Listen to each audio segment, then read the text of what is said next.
Hello दोस्तों, स्वागत है आप सभी का साइंस फाइटर क्लासेस के इस डिजिटल लर्निंग प्लेटफॉर्म पे।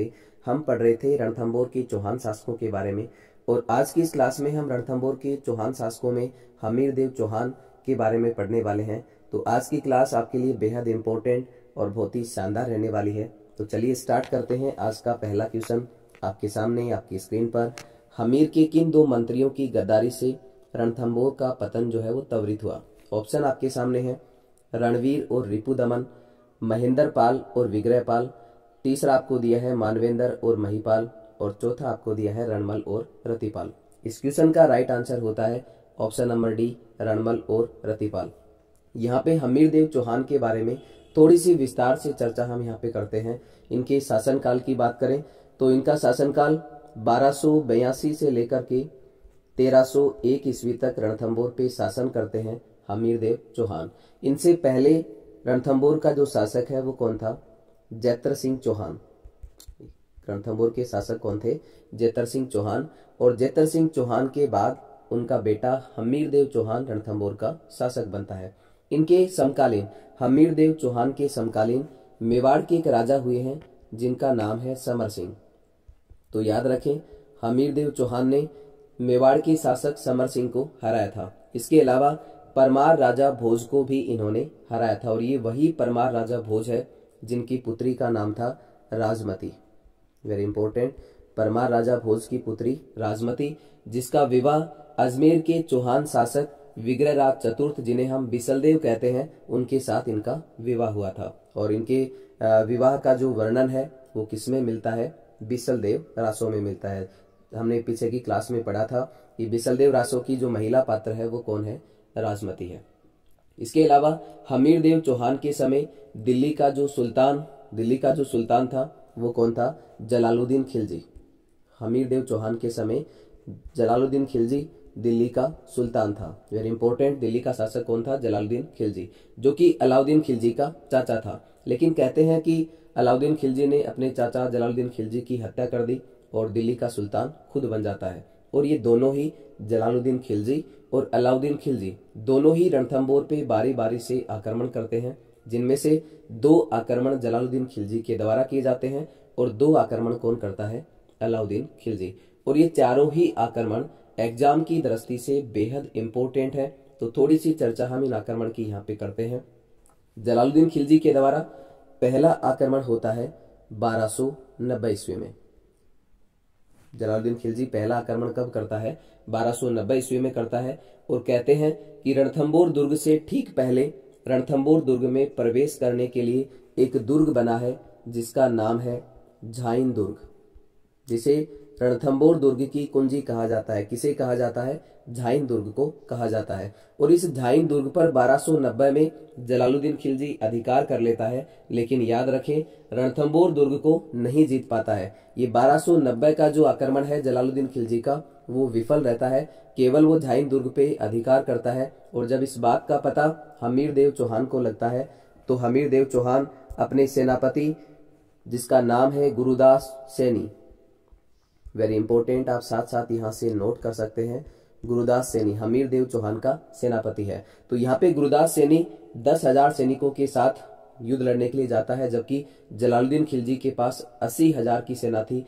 फिर भी राजपूती सेना ने बहुत ही वीरता पूर्वक इनका मुकाबला किया, लेकिन होनी को कौन टाल सकता है? गुरुदास सैनी लड़ते हुए वीरगति को प्राप्त हो जाते हैं। तो याद रखें, इस 1290 के युद्ध में हमीरदेव चौहान का कौन सा सेनापति जो है वीरगति को प्राप्त होता है? तो वो है गुरुदास सैनी। गुरुदास सैनी हमीर के बहुत ही प्रिय और विश्वास पात्र सेनापति थे। हमीरदेव के द्वारा इन्हें उपाधि भी दी गई थी, और वो उपाधि कौन सी है? आप यहाँ से नोट कर सकते हैं, वीर श्रेष्ठ। हमीरदेव चौहान ने वीर श्रेष्ठ की उपाधि किसे दी? गुरुदास सैनी को दी गई थी। किसके द्वारा दी गई थी? हमीरदेव चौहान के द्वारा। इस युद्ध में जलालुद्दीन खिलजी रणथंभौर के किले को नहीं जीत पाता और 1292 ईस्वी में, कब की बात है? 1292 ईस्वी में दोबारा से रणथंभौर पे आक्रमण करता है। लेकिन इस बार भी इसका आक्रमण असफल रहा और जलालुद्दीन ये कहते हुए यहाँ से चला जाता है कि ऐसे 10 किलों को मुसलमान के बाल के बराबर भी नहीं समझता, और यहाँ से वापस चला जाता। तो ये बात किसके द्वारा कही गई? जलालुद्दीन खिलजी के द्वारा कही गई। किस किले के बारे में कही गई? रणथंभौर किले के बारे में या रणथंभौर दुर्ग के बारे में कि ऐसे 10 किलों को भी मैं मुसलमान के एक बाल के बराबर भी नहीं समझता। अब हम चर्चा करेंगे अलाउद्दीन के दोनों आक्रमणों की जो रणथंभौर पे किए जाते हैं। अलाउद्दीन का जो पहला आक्रमण है रणथंभौर पे वो होता है 1292 ईस्वी में। वेरी इंपॉर्टेंट, दोनों ही आक्रमण एग्जाम की दृष्टि से काफी इंपॉर्टेंट है। 1299 ईस्वी में अलाउद्दीन खिलजी का पहला आक्रमण जो है रणथंभौर पे वो कब होता है? 1299 ईस्वी में होता है। और कहते हैं कि इस युद्ध का जो कारण है, वेरी इंपॉर्टेंट, 1299 में अलाउद्दीन खिलजी आक्रमण करता है रणथंभौर पे। इस युद्ध का जो कारण है वो है अलाउद्दीन के मंगोल सेनापति महमूद शाह को हमीर के द्वारा शरण देना। तो ये बात आप यहाँ से नोट कर सकते हैं। अलाउद्दीन खिलजी का कौन सा सेनापति? महमूद शाह। और इस महमूद शाह को हमीर देव चौहान के द्वारा शरण दी जाती है। कहते हैं कि अलाउद्दीन खिलजी की जो रानी थी वो महमूद शाह से प्रेम करती थी और इस बात का पता चला किसको? अलाउद्दीन खिलजी को। और पता चलते ही महमूद शाह वहां से भाग करके किसकी शरण में आता है? हमीर देव चौहान की शरण में आता है, जो कि आगे चल करके 1299 के युद्ध का कारण बनता है। लेकिन याद रखें 1299 के युद्ध में अलाउद्दीन खिलजी का जो सेनापति था, ये सेनापति यहाँ से भाग जाता है, जबकि 1299 में जो युद्ध होता है उसमें सेनापति कौन था? एक आपका उलुग खां और दूसरा था नुसरत खां। वेरी इंपॉर्टेंट, 1299 के युद्ध में अलाउद्दीन खिलजी के सेनापति कौन थे? उलुग खां और नुसरत खां। इसके अलावा इस युद्ध में नुसरत खां मारा जाता है। वेरी इंपॉर्टेंट, अलाउद्दीन खिलजी का कौन सा सेनापति 1299 के रणथंभौर युद्ध में मारा जाता है? वो है आपका नुसरत खां। इस प्रकार 1299 के रणथंभौर पर आक्रमण में अलाउद्दीन की सेना जो है वो पराजित हो जाती है। कोई भी सफलता 1299 के युद्ध में अलाउद्दीन खिलजी को नहीं मिलती। इसके अलावा हम बात करें तो 1299 के बाद इसका जो दूसरा आक्रमण है, कब के? 1299 के बाद की हम बात कर रहे हैं। तो 1299 के बाद दूसरा आक्रमण कब होता है? 1301 ईस्वी में। 1299 के बाद रणथंभौर पे जो दूसरा आक्रमण है वो कब करता है अलाउद्दीन खिलजी? 1301 ईस्वी में करता है, जो एग्जाम की दृष्टि से बेहद इंपॉर्टेंट आपके लिए रहेगा, जिसमें अलाउद्दीन खिलजी खुद सेना लेकर के आता है और अलाउद्दीन खिलजी रणमल और रतिपाल को रणथंभौर के किले का लालच देकर के, वेरी इंपॉर्टेंट, अलाउद्दीन खिलजी जो कि हमीर देव चौहान के सेनापति थे, रणमल और रतिपाल, इनको किले का लालच देकर के अलाउद्दीन खिलजी इन्हें अपनी तरफ मिला लेता है। और कहते हैं कि अलाउद्दीन खिलजी हमीर देव चौहान के एक अधिकारी को अपनी तरफ मिलाकर दुर्ग में स्थित खाद्य सामग्री को दूषित करवा देता है, जिससे दुर्ग में खाद्यान्न सामग्री का भयंकर संकट उत्पन्न हो जाता है। और अलाउद्दीन खिलजी के दरबारी कवि अमीर खुसरो इस संबंध में लिखते हैं कि सोने के 2 दानों के बदले में चावल का 1 दाना भी नसीब नहीं था। ये बात किसने कही थी? अमीर खुसरो के द्वारा कही गई। क्या कहा गया कि रणथंभौर के किले में सोने के 2 दानों के बदले में चावल का 1 दाना भी नसीब नहीं था। खाद्यान्न के अभाव में हमीर देव चौहान को दुर्ग से बाहर निकलना पड़ा, किंतु रणमल और रतिपाल के विश्वासघात के कारण हमीर देव चौहान को हार का मुंह देखना पड़ा और हमीर देव चौहान इस युद्ध में केसरिया करते हैं और उनकी रानी, जिसका नाम मिलता है रंगा देवी, इनकी रानी का नाम क्या था? रंगा देवी। रंगा देवी पदमला तालाब में, वेरी इंपॉर्टेंट, किस तालाब में?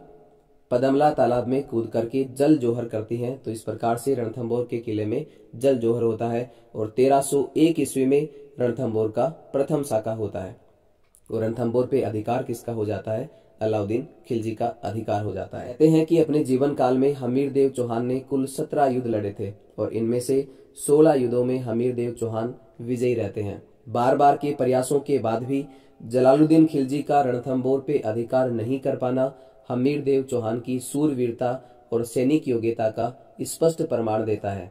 इसके अलावा हम बात करें हमीर देव चौहान की, तो हमीर देव चौहान एक वीर योद्धा ही नहीं जबकि उदार शासक भी थे। इसके अलावा हमीर देव चौहान ने कोटि यज्ञ करवाया था। कौन सा यज्ञ करवाया था? कोटि यज्ञ। कोटि यज्ञ किसके द्वारा करवाया गया था? हमीर देव चौहान के द्वारा करवाया गया था और ये यज्ञ कराकर उसने अपनी धर्म निष्ठा का परिचय दिया। उसने अपनी शरण में आए अलाउद्दीन खिलजी के विद्रोहियों को न लौटाने का हठ किया। इस प्रकार हमीर देव चौहान अपने वचन और शरणागत की रक्षा करने के लिए इतिहास में प्रसिद्ध है। नयन चंद्र सूरी की रचना है हमीर महाकाव्य और व्यास भांड की रचना है हमीरायण या फिर हमीर नारायण आप यहाँ से नोट कर सकते हैं। नयन चंद्र सूरी की कौन सी रचना? हमीर महाकाव्य। किसके द्वारा लिखा गया है हमीर महाकाव्य? हमीर महाकाव्य लिखा गया है नयन चंद्र सूरी के द्वारा। व्यास भांड की रचना है हमीरायण। हमीरायण किसकी रचना है? व्यास भांड की रचना है। और इसके अलावा आप नोट कर सकते हैं हमीर रासो। और ये हमीर रासो किसकी रचना है? हमीर रासो जोधराज की रचना है। हमीर रासो किसकी रचना है? जोधराज की रचना है। इसके अलावा चंद्रशेखर की भी एक रचना है, और चंद्रशेखर की रचना कौन सी है? हमीर हट। हमीर हट किसकी रचना है? चंद्रशेखर की रचना है। इन सभी ग्रंथों में की जो रचनाएं हैं वो हमीर को नायक बना करके ही की गई हैं। इसके अलावा याद रखें, जलालुद्दीन ने जितने भी आक्रमण किए, वेरी इंपॉर्टेंट, काफी बार एग्जाम में ये पूछे जाते हैं, जलालुद्दीन खिलजी ने जितने भी आक्रमण किए, चाहे वो राजस्थान से बाहर किए हों चाहे वो राजस्थान के अंदर किए हों, उन सभी का जो वर्णन है वो अमीर खुसरो की किताब है जिसका नाम है मिफ्ता उल फुतूह है। क्या नाम है? मिफ्ता उल फुतूह है। किसकी किताब है? मिफ्ता उल फुतूह है, अमीर खुसरो की किताब है। और उसमें वर्णन किसका मिलता है? जलालुद्दीन खिलजी के जितने भी विजयी अभियान हैं उन सभी का वर्णन किस में मिलता है? मिफ्ता उल फुतूह में मिलता है। इसके अलावा अलाउद्दीन खिलजी के जितने भी विजयी अभियान हैं उन सभी का जो वर्णन है वो अमीर खुसरो की रचना खजाइन उल फुतूह में मिलता है। वेरी इंपॉर्टेंट, खजाइन उल फुतूह। ये दोनों ही रचनाएं किसकी हैं? अमीर खुसरो की हैं। मिफ्ता उल फुतूह में जलालुद्दीन खिलजी के विजयी अभियानों का वर्णन है, जबकि खजाइन उल फुतूह में किसका वर्णन है? अलाउद्दीन खिलजी के विजयी अभियानों का वर्णन किया गया है। इसके अलावा खजाइन उल फुतूह का एक नाम और मिलता है तारीख ए अलाही। क्या कहते हैं इसको? तारीख ए अलाही या फिर खजाइन उल फुतूह, एक ही बात है। इसके अलावा बेहद इंपॉर्टेंट बात है, आप यहाँ से नोट करें, 1290 ईस्वी में जलालुद्दीन खिलजी आक्रमण करता है, कहाँ पे? रणथंभौर पे। और एक करता है 1292 ईस्वी में। लेकिन दोनों ही आक्रमणों में जलालुद्दीन खिलजी को कोई भी सफलता नहीं मिलती। कहते हैं कि इस युद्ध में जलालुद्दीन खिलजी हार जाता है। और इसका जो उल्लेख है, इसकी हार का जो उल्लेख है वो कौन करते हैं? जियाउद्दीन बर्नी। जियाउद्दीन बर्नी की रचना है तारीख ए फिरोज शाही। तारीख ए फिरोज शाही, जिसमें 1290 और 1292 के युद्ध का वर्णन है। और उसमें लिखा है कि सुल्तान इस युद्ध में हार जाता है। इस प्रकार से इस क्वेश्चन का राइट आंसर होता है ऑप्शन नंबर डी, रणमल और रतिपाल। चलिए बढ़ते हैं एक और शानदार क्वेश्चन की ओर, जो आपके सामने आपकी स्क्रीन पर। अलाउद्दीन खिलजी का सेना नायक जो रणथंभौर अभियान के दौरान मारा गया था, तो अभी हमने डिस्कस किया रणथंभौर अभियान में अलाउद्दीन खिलजी के दो सेनापति थे, एक था उलुग खान और दूसरा था आपका नुसरत खान। तो इस युद्ध में कौन सा सेनापति मारा जाता है? नुसरत खान, जबकि उलुग खान जो है वो घायल हो जाता है। इस क्वेश्चन का राइट आंसर होगा option number B, Nusrat Khan. चलिए बढ़ते हैं अगले क्वेश्चन की ओर। अगला क्वेश्चन आपके सामने आपकी स्क्रीन पर। 1308 में सिवाना दुर्ग को विजिट करने के बाद अलाउद्दीन खिलजी द्वारा इसे क्या नाम दिया गया? ऑप्शन आपको दिए गए हैं महमूदाबाद, खैराबाद, खिजराबाद और चौथा ऑप्शन आपको दिया है कमालाबाद। इस क्वेश्चन का राइट आंसर होगा ऑप्शन नंबर बी, खैराबाद। दोस्तों, सिवाना के किले को कुमुट दुर्ग भी कहा जाता है। वेरी इंपॉर्टेंट, क्या कहा जाता है? कुमट का दुर्ग या कुमट दुर्ग भी इसे कहा जाता है। इस किले का जो निर्माण है वो किसके द्वारा करवाया जाता है? वीर नारायण पंवार। आप साथ साथ यहाँ से नोट कर सकते हैं, वीर नारायण परमार या फिर वीर नारायण पंवार। कब करवाया जाता है? 10वीं शताब्दी में। इस किले का जो निर्माण है वो वीर नारायण परमार के द्वारा 10वीं शताब्दी में करवाया जाता है। कहाँ पे? हल्देश्वर नामक पहाड़ी पर। ये भी आप यहाँ से नोट कर सकते हैं, हल्देश्वर पहाड़ी पर इस किले का निर्माण करवाया जाता है। इस दुर्ग को जालोर दुर्ग की कुंजी कहा जाता है। जो आपका सिवाना का किला है इसे जालोर दुर्ग की कुंजी कहा जाता है। इसके अलावा सिवाना दुर्ग को मारवाड़ के राजाओं की शरण स्थली भी कहा जाता है। वेरी इंपॉर्टेंट, क्या कहा जाता है? मारवाड़ के राजाओं की शरण स्थली। मारवाड़ के राजाओं की शरण स्थली कहा जाता है किसे? सिवाना के किले को। और आगे चल करके ये दुर्ग सोनगरा चौहानों के अधिकार में आ जाता है। और जब 1308 ईस्वी में, वेरी इंपॉर्टेंट, 1308 ईस्वी में सिवाना दुर्ग पर अलाउद्दीन खिलजी आक्रमण करता है, उस समय यहाँ का जो शासक था वो कौन था? कानड़देव सोनगरा चौहान का भतीजा, जिसका नाम था सातल देव चौहान। 1308 ईस्वी में अलाउद्दीन खिलजी के सिवाना आक्रमण के समय वहां का शासक कौन था? सातलदेव चौहान। कहते हैं कि अलाउद्दीन खिलजी ने सातलदेव चौहान के सेनापति जिसका नाम था बावला पंवार, आप साथ साथ नोट करते जाएं, ये बावला पंवार किसका सेनापति था?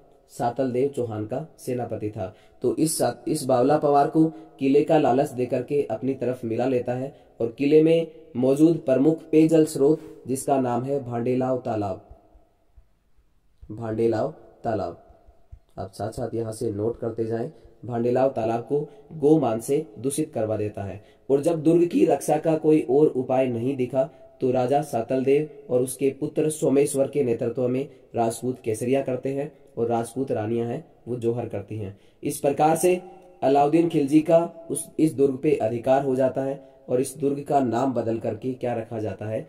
खैराबाद कर दिया जाता है। और इस दुर्ग का जो प्रशासक है वो किसे नियुक्त किया जाता है? वेरी इंपॉर्टेंट, इस दुर्ग का प्रशासक नियुक्त किया जाता है कमालुद्दीन गुर्ग को। वेरी इंपॉर्टेंट, आप साथ साथ यहाँ से नोट कर सकते हैं, किसे नियुक्त किया जाता है? कमालुद्दीन गुर्ग को इस सिवाना किले का प्रशासक नियुक्त किया जाता है। इस प्रकार से इस क्वेश्चन का राइट आंसर होता है ऑप्शन नंबर बी, खैराबाद। चलिए बढ़ते हैं अगले क्वेश्चन की ओर। अगला क्वेश्चन आपके सामने आपकी स्क्रीन पर, जालोर के चौहान वंश की शाखा का संस्थापक कौन था? ऑप्शन आपको दिए गए हैं अलहन, कीर्तिपाल, कुमार सिन्हा और इनमें से कोई नहीं। इस क्वेश्चन का राइट आंसर होगा option number B, Kirtipal Chauhan. अब हम पढ़ेंगे जालोर के चौहान, लेकिन पहले थोड़ी सी चर्चा हम करते हैं नाडोल के चौहानों की, उसके बाद हम पढ़ेंगे जालोर के चौहान। नाडोल के चौहान, नाडोल पाली के चौहान, नाडोल के चौहान शासकों के बारे में पढ़ेंगे। लगभग 950 से लेकर के 950 ईस्वी या फिर 950 से 960 ईस्वी के बीच सांबर का चौहान शासक था वाक्यपति। क्या नाम था? वाक्यपति। ये कहाँ का शासक था? सांबर का चौहान शासक था 950 से 960 के मध्य। और इसका एक पुत्र था लक्ष्मण सिंह चौहान। वाक्यपति का पुत्र कौन था? लक्ष्मण सिंह चौहान, जो लगभग 960 ईस्वी में नाडोल में चौहान वंश की स्थापना करता है। तो यहाँ से नोट करें, नाडोल में चौहान वंश का संस्थापक कौन है? लक्ष्मण सिंह चौहान। और याद रखें, नाडोल शाखा के ही एक राजा हुए हैं अलहन। यहां से आप नोट कर सकते हैं, अलहन नाडोल शाखा के राजा हुए हैं और इनका एक पुत्र था कीर्तिपाल चौहान, जिसने लगभग 1181-82 ईस्वी में 1182 ईस्वी में जालोर में चौहान वंश की स्थापना की। और जालोर के जो चौहान है वो क्या कहलाते हैं? सोनगरा चौहान कहलाते हैं। तो अलहन किस शाखा के राजा थे? किस शाखा के चौहान राजा थे? नाडोल शाखा के चौहान राजा थे। और इनके पुत्र हुए हैं कीर्तिपाल चौहान, जिन्होंने 1181 से 82 के मध्य जालोर में चौहान वंश की स्थापना की। और जालोर के चौहान क्या कहलाते हैं? सोनगरा चौहान कहलाते हैं। और याद रखें, राजस्थान में जितनी भी चौहान वंश की शाखाएं हैं वो सभी कहां से निकली हैं? सांबर से निकली हैं। और सांबर से निकलने वाली सबसे प्राचीन चौहान शाखा जो है, चौहान वंश की शाखा है, वो कौन सी है? नाडोल के चौहान है। सांबर से निकलने वाली चौहान वंश की सबसे प्राचीन शाखा कौन सी है? नाडोल के चौहान। जालोर का प्राचीन नाम की हम बात करें तो जालोर का प्राचीन नाम क्या था? जाबालीपुर। Very important, Jabalipur. जाबालीपुर किसका प्राचीन नाम था? जालोर का प्राचीन नाम था, जिसका उल्लेख मिलता है बिजोलिया शिलालेख में, जो कि 1170 ईस्वी का है। लेकिन याद रखें, अजमेर के एक चौहान राजा हुए हैं विग्रहराज चतुर्थ, जिनको हम बिसल देव कहते हैं। ये जालोर का नाम बदल करके क्या रखते हैं? ज्वालापुर। तो जालोर का नाम ज्वालापुर किसके द्वारा रखा जाता है? विग्रहराज, जो कि अजमेर के चौहान राजा हुए हैं विग्रहराज चतुर्थ के द्वारा। इस प्रकार से इस क्वेश्चन का राइट आंसर होता है option number B, Kirtipal Chauhan. Kirtipal Chauhan के बाद जालोर का राजा बनता है समर सिंह चौहान। देखिए, कीर्तिपाल चौहान के बाद राजा कौन बनेगा? समर सिंह चौहान।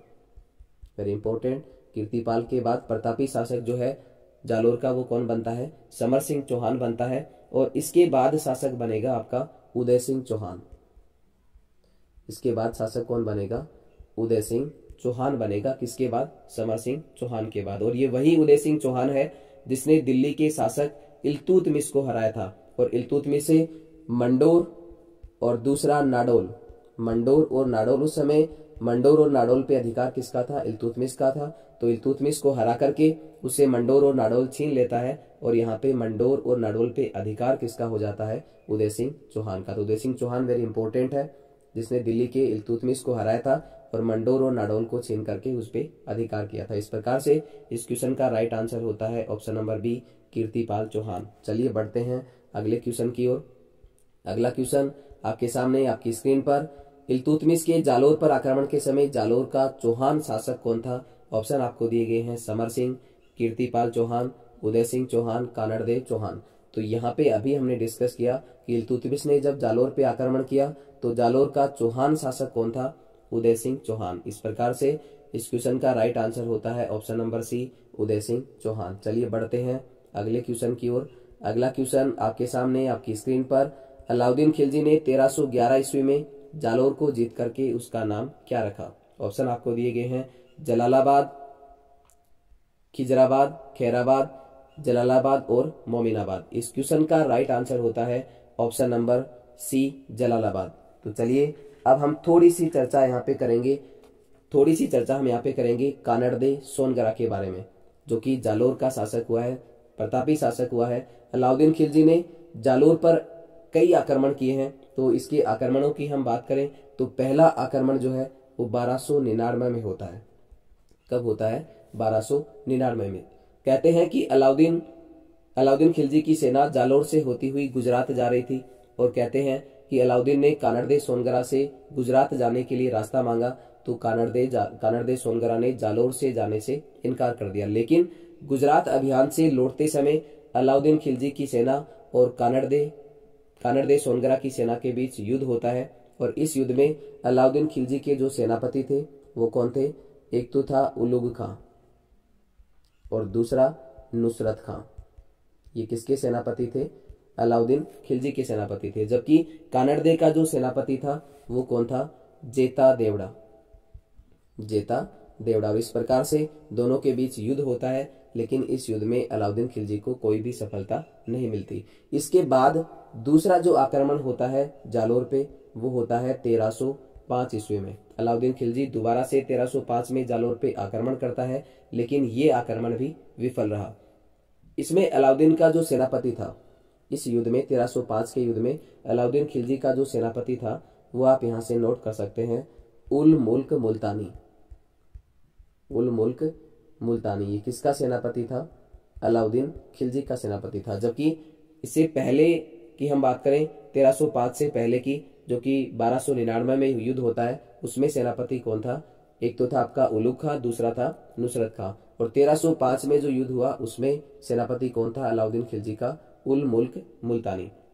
इसके बाद तीसरा आक्रमण, वेरी इंपॉर्टेंट, तीसरा आक्रमण होता है 1311 ईस्वी में, जिसकी चर्चा हम यहाँ पे करेंगे। और इस युद्ध में अलाउद्दीन खिलजी का जो सेनापति था वो कौन था? कमालुद्दीन गुर्ग। काफी बार पूछा जाता है कमालुद्दीन गुर्ग। 1311 के युद्ध में अलाउद्दीन खिलजी का सेनापति कौन था? कमालुद्दीन गुर्ग था। और कहते हैं कि इस युद्ध में बीका दहिया सरदार के विश्वासघात के कारण कानड़दे सोनगरा चौहान को हार का सामना करना पड़ता है और कानड़दे और उसका पुत्र कौन था? विरमदेव इस युद्ध में लड़ते हुए वीरगति को प्राप्त होते हैं और राजपूत स्त्रियां जोहर करती हैं।